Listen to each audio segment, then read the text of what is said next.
गुंडा खुद योगी जी गुंडा बने हुए हैं। वो गुंडा ही तो है जो इस तरह से इस देश के अंदर गुंडा मतलब ख़त्म करने के बजाय और बढ़ावा दे रहे हैं। ये बोले हम ऐसे सरेआम अगर कोई गोली मारता है तो ये तो योगी राज में मैं कहूँगा गुंडा राज ही चल रहा है साहब। ये तो सरकार ही गुंडा बन गई है।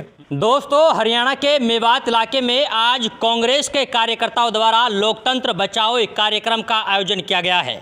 सवाल ये है कि क्या वास्तव में हमारे देश का लोकतंत्र सुरक्षित है या नहीं। वैसे रात की एक खबर थी जो कहीं ना कहीं चौंका देने वाली थी, क्योंकि पुलिस प्रोटेक्शन होने के बावजूद अतीक अहमद को गोली मार दी जाती है। और बड़ा सवाल ये है कि एक हाई प्रोफाइल कैदी, उसको पुलिस प्रोटेक्शन मिली होती है और उसके बावजूद कुछ लोग आते हैं और आने के बाद धड़ाधड़ गोलियों की बरसात कर दी जाती है।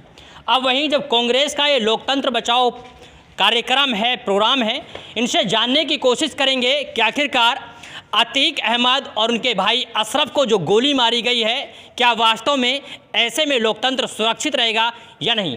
हमारे साथ डिस्ट्रिक्ट प्रभारी हैं कृष्ण राव जी, इसके अलावा जिला अध्यक्ष मुबीन जी, विधानसभा अध्यक्ष साकिर लहाबास, इसके अलावा कांग्रेस के सैकड़ों कार्यकर्ता मौजूद हैं। इनसे बात करेंगे और जानेंगे कि आखिरकार अतीक अहमद को और उनके भाई को जो गोली मारी गई है पुलिस प्रोटेक्शन होने के बावजूद, ऐसे में क्या वास्तव में हमारा लोकतंत्र सुरक्षित है या नहीं।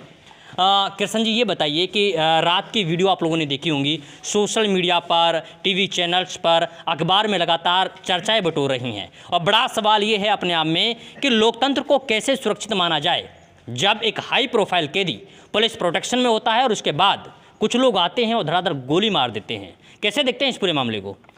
मैं धन्यवाद करता हूं भारत टीवी का। आज हमारे युवा कांग्रेस के कार्यक्रम को आप लोग कवर करने के लिए यहाँ पे मेवात में, पुनाना में आप लोग सब यहाँ पे मौजूद हैं जी। कल रात को जो इंसिडेंस हुआ, देखिए जी, इसमें कहीं ना कहीं कुछ कमी नज़र आती है। जनता समझदार है, वो जानती है। देखिए, एक लोकतंत्र में प्रोटोकॉल के हिसाब से सिस्टम जो बना रखा है, कानून है, कानून की व्यवस्था के हिसाब से सज़ा मिलनी चाहिए। आप बताते हैं हाई प्रोटेक्शन उन्हें मिली हुई थी, उसके बावजूद बाहर से शूटर आके गोली मार गए। तो साहब, ये तो अब आपको देखना चाहिए, जब मीडिया वहाँ थी और सब पत्रकार थे, तो ये चीज़ देखो, कई मामले में देखो गुनाहगार को सज़ा मिलनी चाहिए, हम सब मानते हैं। अगर वो कोई गुंडा है, कोई बदमाश है, जिसने अगर कोई लोगों का गलत करा है, उसको बिल्कुल सज़ा मिलनी चाहिए, संविधान के दायरे में जाके मिलनी चाहिए। अगर खुलेआम ऐसे सरेआम अगर कोई गोली मारता है तो ये तो योगी राज में मैं कहूँगा गुंडा राज ही चल रहा है साहब। ये तो सरकार ही गुंडा बन गई है। आप उनके खिलाफ आवाज उठाएंगे तो उनका मानना ये है कि माफिया, आप भी उड़ा देंगे। उनका मानना ये है कि माफियाओं का खात्मा होगा। अच्छी बात है, माफियाओं का खात्मा होना चाहिए, लेकिन कानून व्यवस्था नाम की चीज है कि नहीं है इस देश में।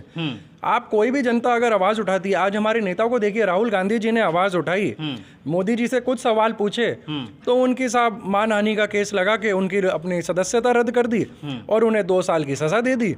तो ये आपके सामने है। सूरत में एक ऐसा केस मैटर हुआ, मोदी भाई इन्होंने कर्नाटका में भाषण दिया, 2019 का भाषण है। बीजेपी का एक मंत्री ने इन पे ऐसे आरोप लगा दिए जिसके बारे में कुछ बोला भी नहीं। मानहानि का केस किस पे लगता है? उस पे लगे जिस आदमी के लिए, जिस व्यक्ति के लिए बोला है।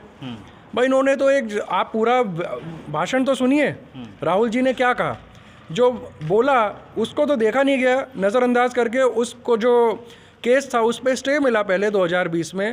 अब क्योंकि चुनाव आने वाले हैं इसलिए इसको फिर से कुरेदा गया और जल्दबाजी में एक ऐसा फैसला लिया गया कि साहब लोकतंत्र की हत्या हर जगह, हर कोने में देखने को मिल रही है। सड़क से लेके संसद तक अगर कोई भी अपनी आवाज़ उठाता है, प्रदर्शन करता है, तो ये सरकार उसका मुंह बंद करने का काम करती है और गुंडागर्दी, बदमाशी पे खुद उतर आई है। मतलब ये है कि आप लोगों को दबाने की कोशिश की जा रही है। बेशक हमारे साथ साथ मीडिया जो है, जो लोकतंत्र का और जो इस कॉन्स्टिट्यूशन का, हमारे देश का संविधान का चौथा स्तंभ है, उसको भी दबाने की कोशिश हो रही है। तो पार्टी के साथ साथ सब दब जा रहे हैं। यह आपके सामने है। आज कोई भी मीडिया भी कोई सवाल उठाता है, बीबीसी ने इनके सामने अगर डॉक्यूमेंट्री आई तो उस पर छापा पड़ गया। आपके सामने कोई भी बड़ा भास्कर अगर कोई इनके खिलाफ कोई छापता है तो उनके दफ्तर पर छापा पड़ जाता है।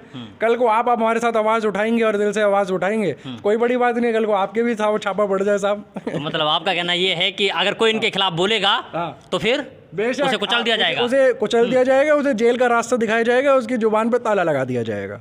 ये है हमारा नया लोकतंत्र, ये है मित्रकाल, ये अमृतकाल जो मोदी जी कहते हैं, अमृतकाल नहीं है मित्रकाल है, जिसमें अपने दोस्तों के लिए तो सब करा जाएगा और बाकी जनता की, किसानों की, गरीबों की, बेरोजगारों की नहीं सुनी जाएगी। अच्छा ये बताइए कि रात में जब इनकी गोली मारी गई अतीक अहमद को, क्या सही हुआ क्या गलत हुआ, क्या लग रहा है?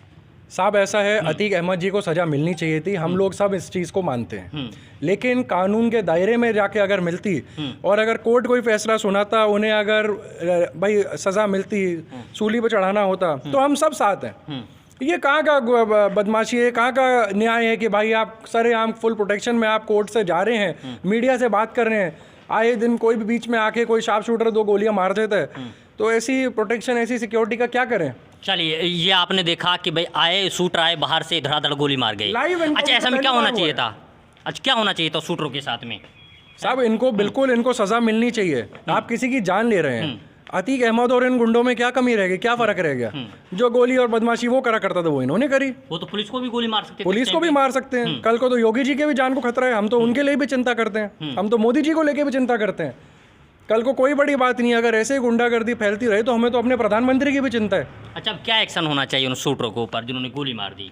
कानून के दायरे में जाके उनको कोर्ट में हवाले पेश करके और उन पे जो कार्रवाई होनी चाहिए, कड़ी से कड़ी सख्त कार्रवाई होनी चाहिए उनके खिलाफ। आप लोग क्या मांग करते हैं? कार्रवाई हम में क्या मांग करते हैं कि साहब जो भी अब इनको ऐसा है जी, मांग तो सभी की अपनी अलग अलग है। आज हमारा मुद्दा कुछ और है, हम जो यहाँ पे इकट्ठे हुए हैं। नहीं कृष्ण की क्या मांग है अतीक अहमद के शूटरों को लेकर के? साहब बिल्कुल उन्हें सजा मिलनी चाहिए, हमारी ये मांग है, उनको सजा मिलनी चाहिए। उन्होंने कोई देशभक्ति का काम नहीं करा, अच्छा है, देखो बदमाशों को सजा मिलनी चाहिए लेकिन तरीके से, सिस्टम से मिलनी चाहिए। मैं ये कहता हूँ, मैं ना उन अतीक अहमद का कोई साइड लेता, ना मैं इन शूटरों का कोई साइड लेता। मैं एक कानून मानने वाला व्यक्ति हूँ, कानून की प्रथा से चलता हूँ और मैं चाहता हूँ कि आने वाले समय में ऐसा ही उदाहरण सेट हो जिससे जनता के सामने एक बढ़िया मैसेज जाए। चलिए कृष्ण का मानना ये है कि अपराधी अपराधी है और अपराधी को संविधान में रह करके उसे सज़ा दिलाई जानी चाहिए। जी मुबीन साहब, अच्छा कैसे देखते हैं इस पूरे प्रकरण को? पूरे रात में जिस तरीके से शूटर आए, गोली मार दी गई, कानून को हाथ में लिया गया, पुलिस प्रशासन मौजूद थी, बिना किसी डर, बिना किसी भय, बिना किसी खौफ के आकर के फायरिंग कर दी। देखो वो तो उन्होंने गलती किया है। इस देश में प्रत्येक आदमी लोकतंत्र को मानता है। कांग्रेस पार्टी सत्ता में रही, उसने कभी अपने राज्य में इस तरह की वारदात नहीं होने दी। ये पहला वाक़या है जो योगी के राज्य में उत्तर प्रदेश के अंदर जो दिन प्रतिदिन, चलो ये तो अतीक अहमद के साथ में हुआ है, उससे पहले विनय यादव के साथ में हुआ था, विनय दुबे के साथ में हुआ था। तो ये गलत है ना। जो लोकतंत्र है, जो देश में जो लोकतंत्र बनाया हुआ है, सिस्टम के अनुसार उन लोगों के लिए सज़ा मिलनी चाहिए थी। गुनाह करेगा तो उसके लिए कोई भी आदमी है तो लोकतंत्र है, वो उसके लिए। तो योगी जी बोलते हैं कि गुंडा राज खत्म होगा। नहीं नहीं, ऐसे गुंडा राज, वो तो खुद ही गुंडा बने हुए हैं। हाँ, तो कौन बनेगा गुंडा? गुंडा खुद योगी जी गुंडा बने हुए हैं। वो गुंडा ही तो है जो इस तरह से इस देश के अंदर गुंडा मतलब खत्म करने के बजाय वो बढ़ावा दे रहे हैं। ये बढ़ावा देना, योगी जी खुद गुंडा हो गए। गुंडा हो गए वो क्यों ना गुंडा हो गए? जो प्रशासन के बीच में आके एक, चलो ठीक है भाई, उन्होंने गुनाह कर रखा था, उनको सिस्टम के अनुसार सजा मिलनी थी, पुलिस प्रोटेक्शन मिली हुई थी, पुलिस प्रोटेक्शन के अनुसार फिर उसके बीच में आके जो गोली लग रही है, गोली मार रहे हैं वो लोग, वो क्या हो गया? तो गुंडा राज मतलब खत्म होने की बजाय बढ़ावा मिल रहा है। और क्या बढ़ावा हो रहा है? बढ़ावा मिल रहा है उनके लिए। तो क्या होना चाहिए? इसके लिए तो ये होना चाहिए कि जो योगी जी ने किया है, जो प्रशासन, जो वहाँ पे पुलिस प्रोटेक्शन में जो सवाल जो जवाब वो लोग जो विधानसभा के अंदर दे रहे थे, मिट्टी में मिला देंगे, वो मिट्टी में मिलाने के बजाय और बढ़ावा दे रहे हैं। हमारी पार्टी कांग्रेस पार्टी इस लोकतंत्र को मानती है, इसका प्रत्येक कार्यकर्ता लोकतंत्र को मानता है और इसी के ही अनुसार हमने ये कैंपेन चला रहा है कि जब हमारे राहुल गांधी जी के साथ में इन्होंने उनकी सदस्यता रद्द कर दी तो, और हम आम लोग तो क्या हुए? चलिए सारे लोग परेशान हैं क्योंकि कहीं ना कहीं जब से राहुल गांधी की सदस्यता रद्द की गई है तब से कहीं ना कहीं कांग्रेस के जितने भी कार्यकर्ता हैं वो लगातार अलग अलग तरीके से कैंपेन चला रहे हैं और देश के प्रधानमंत्री नरेंद्र मोदी से जवाब मांग रहे हैं कि जो सवाल आपसे किए गए उन सवालों का जवाब देश के एक आम आदमी को, एक बच्चे को चाहिए। अच्छा कोई बात रखना चाहता है आपने? हाँ मैं रखना चाहता हूँ। योगी जी जब सीएम नहीं बने थे उससे पहले देखिए कि उस पर कितने मुकदमे थे। उस पे कितने मुकदमे, वो भी तो तो अब तो मिल गई ना, क्लीन चिट मिल गई ना उनको। कहाँ क्लीन चिट मिल गई? मैं आपको एक बात जी। कहना चाहूँगा साहब, ये भाजपा की जो पार्टी है, भारतीय जनता पार्टी, है कि ऐसी शानदार ब्रांडेड वॉशिंग मशीन है जिसमें आपने कोई भी गुनाह कर रखा हो, आप इसे ज्वाइन करें, आप इसके सदस्य बन जाएं और आप पे सारे साफ धुल जाएंगे, आप पवित्र प्योर आदमी बन जाएंगे और आप पे कोई कानून नहीं होगा, कोई केस नहीं होगा।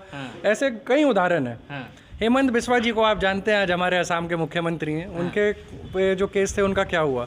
यूपी के हमारे मुख्यमंत्री जी, उनको भी आप जानते हैं, उन पे क्या हुआ। बोले ये बहुत शरीफ नेता है हमारे, जितने भी कार्यकर्ता हैं बहुत समझदार, बहुत सारे देशद्रोही हैं। भाजपा के अलावा कोई भी जो इस पार्टी में, हाँ, भारतीय जनता पार्टी के अलावा इस देश में कोई भी जो किसी पार्टी के साथ जुड़ा है, उनके नज़र में सभी देशद्रोही हैं, क्योंकि सभी देश का बुरा करने के, और सिर्फ इन्होंने ही ठेका लिया है। यही असली आज़ादी दिलाने वाले हैं। 2014 से पहले तो हम आज़ाद भी नहीं थे, अंग्रेजी हम पे राज करा करते थे। इस देश में थोड़ी कुछ करा हम लोगों ने। 2014 के बाद में आप लोग आज़ाद हो गए। हाँ, ये तो भाई मोदी जी का हम धन्यवाद करते हैं। इससे पहले क्या था, ये तो आपको देखना चाहिए। आप भी चौथा स्तंभ है, मीडिया सब जानती है साहब। कब तक अपनी जवान को चुप रखेंगे? अब हिम्मत, समय आ गया कि हमें अपनी आवाज़ उठानी पड़ेगी। मोदी जी जवाब दो। हम तो आपसे साधारण सवाल पूछ रहे हैं, और ये जनता का पैसा कहाँ लगा? और आपसे कोई बात नहीं है, हमारा आपसे कोई गिला शिकवा नहीं है। आप हमारी प्रधानमंत्री है, हम सब ने आपको मिलके चुन के भेजा, लेकिन हम सब ठगा सा महसूस करते हैं। युवा साथी, आज हमसे वादा करा गया था, आपने वादा करा 2 करोड़ रोजगार हर साल देंगे। हम घर बैठे हैं, हम सब बीए की, बैचलर्स की डिग्री लेके ग्रुप डी की भर्तियों में शामिल हो रहे हैं, चपड़ासी लग रहे हैं। ये है आपकी पारदर्शिता की नौकरियां। आपने वादा करा, हमारा हरियाणा वो हरियाणा है जहाँ पे दूध दही का खाना है। पहली बार 70 साल में ऐसा हुआ है, इस पे टैक्स लगा दिया आपने मोदी जी। किसानों की आय इतनी बुरा हाल है कि 2 गुना तो छोड़ो, आपने कहा था 2023 में 2 गुना आय होगी, वो तो हुई नहीं। आज किसान सबसे ज़्यादा आत्महत्या कर रहे हैं ना पूरे देश में, तो आज आपके ऐसा इसमें अमृत काल में कर रहा है। तो आंखें खोलो मोदी जी, लोगों के बीच में जाओ, विदेश का दौरा करना बंद करो और जो जनता की समस्याएं उन पर बात करो। चलिए कृष्ण जी, हमारे साथ जुड़ने के लिए बहुत बहुत शुक्रिया। बहुत सारे सवाल हैं, लेकिन सवालों के जवाब कब, कहां और कैसे दिए जाएंगे ये वक्त तय करेगा। वक्त के लिए आपको थोड़ा इंतजार करना पड़ेगा। तब तक के लिए आप बने रहिए सिर्फ और सिर्फ भारत टीवी के साथ। वीडियो जर्नलिस्ट मुस्तफीज़ के साथ मैं रिजवान खान, भारत टीवी, मेवात, पिनंगवा।